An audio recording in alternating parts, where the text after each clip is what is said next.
বিসমিল্লাহির রহমানির রহিম। আমাদের অনলাইন শিক্ষা কার্যক্রমে উচ্চ মাধ্যমিক শ্রেণীর পদার্থবিজ্ঞান এর প্রথম পত্রে আমরা ভেক্টর অধ্যায় নিয়ে আলোচনা করছি।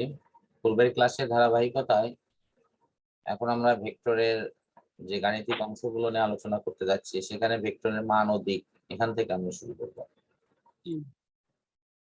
দুইটি সন্নিহিত বাহু বরাবর সামান্তরিকের সূত্রটি প্রয়োগ করে আমরা দেখানো, এখানে যে সূত্রটি দেয়া আছে সেই সূত্রের যে প্রাথমিক বিবরণ সেটা আমরা সবাই জানি, যে সামান্তরিকের দুটি সন্নিহিত বাহু বরাবর ভেক্টর দ্বয় ক্রিয়া করলে ওই বিন্দুগামী কর্ণটি ওই ভেক্টর দ্বয়ের লব্ধিকে দ্বিতীয় মানে প্রকাশ করবে। সেক্ষেত্রে সামান্তরিক সূত্রের মূল ফরম্যাট অনুসারে এখানে যেটা হবে আর কি, তা হলো r is equal to root over p square q square twice p q cos আলফা। আর লব্ধির সাথে আনুভূমিক উপাংশ যদি থিটা কোণ তৈরি করে, তাহলে সেক্ষেত্রে লব্ধির দিক tan থিটা সমান q sin alpha by p plus q cos alpha. এই সূত্রটি ব্যবহার করা হয়। আমরা এই থিটার মান ব্যবহার করে অনায়াসেই লব্ধির দিক বের করব। তো এখন আমাদের অন্তত একটি মূল অঙ্ক দেখা দরকার, যে অঙ্কটি এই সূত্র দিয়ে করা আছে। ভেক্টরের মধ্যে এই সূত্রের আলোচনাটা অনেক সহজ, তারপরেও আসলে কমপক্ষে একটি অঙ্ক দেখা উচিত। যেমন এখানে একটি ফার্স্ট যে অঙ্কটি দেওয়া আছে, দুটি সদিক রাশি।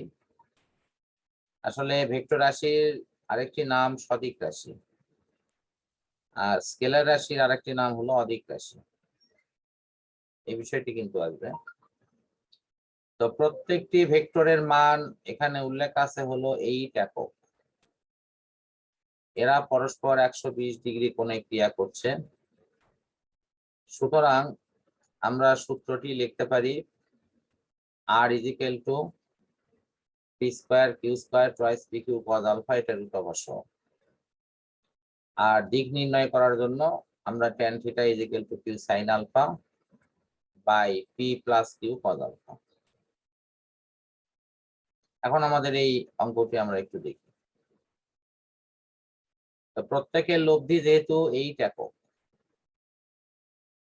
তাহলে সেক্ষেত্রে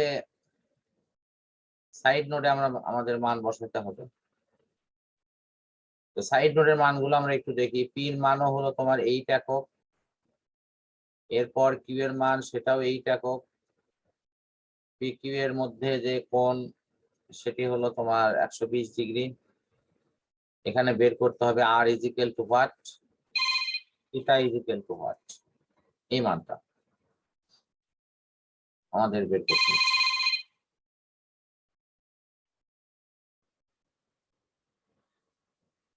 তো আমাদের r এর মান বের করার জন্য যথারীতি r এর যে সূত্র সেটি আমাদের এখানে লিখতে হবে, যে r is equal to root over p square q square twice p q cos alpha. তার মানটা বসানো হয়েছে এবং এখানে সেই মানগুলো দেয়া আছে।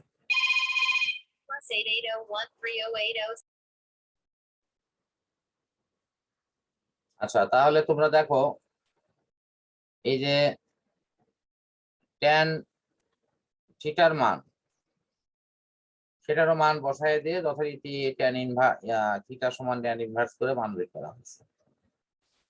আমার কথা হলো যে এই মান বসিয়ে সূত্র লিখে অঙ্কটি করতে কোনো প্রবলেম হবে কিনা। আমি একটা অঙ্ক করে দিচ্ছি, তারপরেও রুলস অনুসারে মান বসানো বা অন্যান্য যে প্রসিডিউর গুলো আছে সেগুলো ফলো করা। আমি তারপরেও এখানে বোর্ড শেয়ার করে এই ধরনের একটি অঙ্ক আমি এমনি করে দিচ্ছি। হ্যাঁ স্যার, করে দেখান।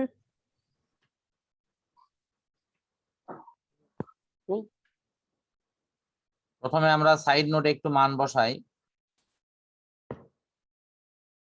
যে এখানে পির মান কত, কিউ এর মান কত।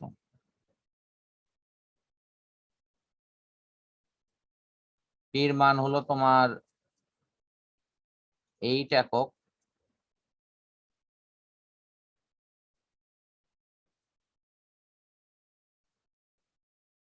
কিউ এর মান হলো 8 একক।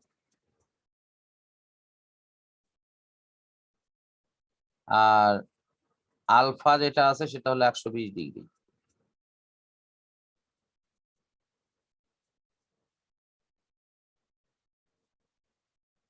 আমাদের R is equal to what,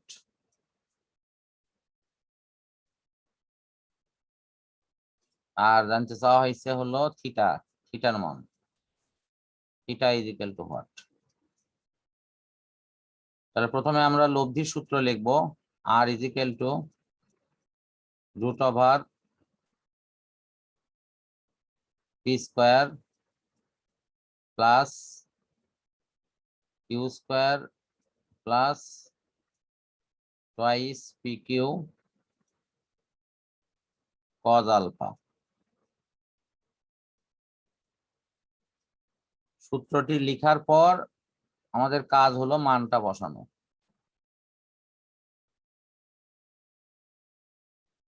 এইটের ওপর হলো কি স্কোয়ার প্লাস আবার এইটের ওপর square plus twice p q মানে 2 ইন্টু 8 আবার ইন্টু 8 ইন্টু কজ 120,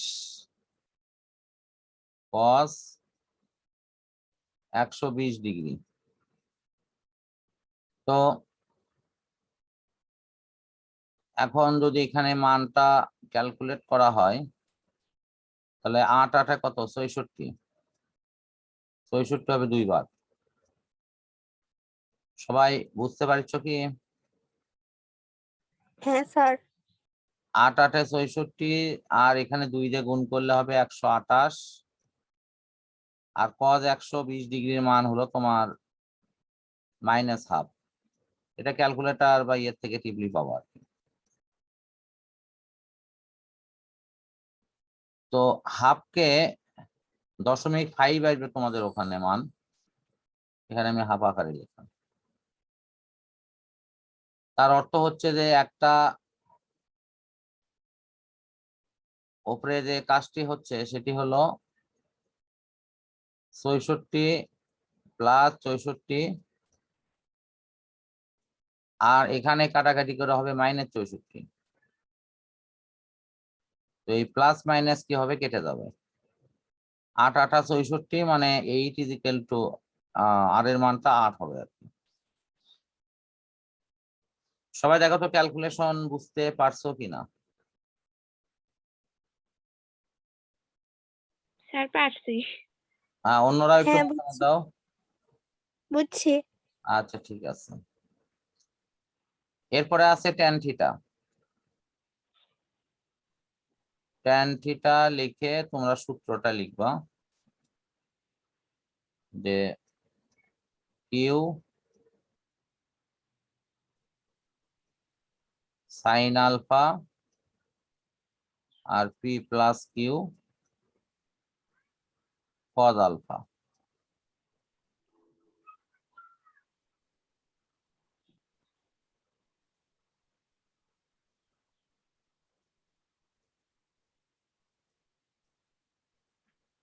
তো সেখান থেকে মানটা বসায় দিলে 8 সাইন 120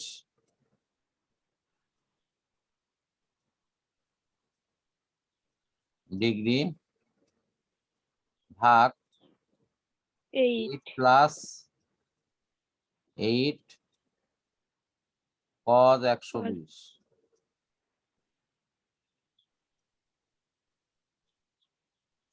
এখন দেখো এই মানগুলো ক্যালকুলেটর থেকে চলে আসবে। যদি কারো এই ক্যালকুলেটরে মান বের করা নিয়ে কোনো প্রবলেম থাকে এটি সরাসরি দেখে নিই, কারণ এটাতে আসলে দেখানোর তেমন কিছু নেই। মূলত আমাদের যেটা দেখতে হবে সেটা হলো থিটা সমান কি লেখা হবে। থিটা সমান লেখা হবে কি বলতো, ট্যান ইনভার্স এখানে যে মানটা আসবে আমি ব্র্যাকেটে ফাঁকা রাখলাম, সেই মানটা এখানে বসাই দিব। বসাই দিয়ে শেষে কি হবে, শেষে হবে রেজাল্ট। আমার কথা কি বুঝতে পারছো? হ্যাঁ। 8 sin 120 বাই 8 প্লাস 8 cos 120, এটা ক্যালকুলেটরে টিপলে সরাসরি মান চলে আসবে। যদি কারো এই তারপর মান, সেটাকে হ্যাঁ, মান করবো। বের করতে যদি প্রবলেম হয় তো সেটি তোমরা সরাসরি আমার সামনে দেখে নিও, ঠিক আছে? আচ্ছা। এখন আমি হয়তো যতবারই বলি তোমাদের হয়তো কারো মান টিপতে ভুল হবে, একটা সময় লস হবে, অযথাই বসে থাকবো, একজন এক এক মান বের করবা, হয়তো রেজাল্ট নাও আসতে পারে। কিন্তু এটা আত্মবিশ্বাস রাখো যে ক্যালকুলেটর টিপলে এটা মান আসবে এবং এখানে মানটা আমি বসাবো, ক্যালকুলেটর আবারও চাপবো, এখানে সঠিক যে মান সেটাই চলে আসবে, দেন আমার অ্যান্সার। আমার কথাটা সবাই কি বুঝতে পারছো? হুম। আচ্ছা, তাহলে এই ক্যালকুলেটরের কাজটাই শুধু বাকি থাকলো, এটা আমি সামনের দিন তোমাদের সরাসরি সামনাসামনি দেখিয়ে দেবো, তোমরা ক্যালকুলেটর নিয়ে এসো, ওকে? আর যারা নিজেরা এটি টিপে টিপে করতে পারবা তারা করে ফেলো, কোনো সমস্যা নেই। যাদের প্রবলেম হবে তাদেরটা আমি সামনাসামনি দেখাই দেবো। ঠিক আছে, তাহলে আমি এই অঙ্কটা এখানে ক্লোজ করছি।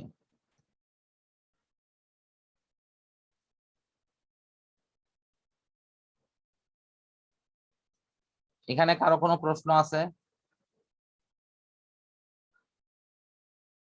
না স্যার। অন্যদের কারো কোনো প্রশ্ন আছে? বুঝতে পারোনি বা এই জায়গা খুব জটিল মনে হলো?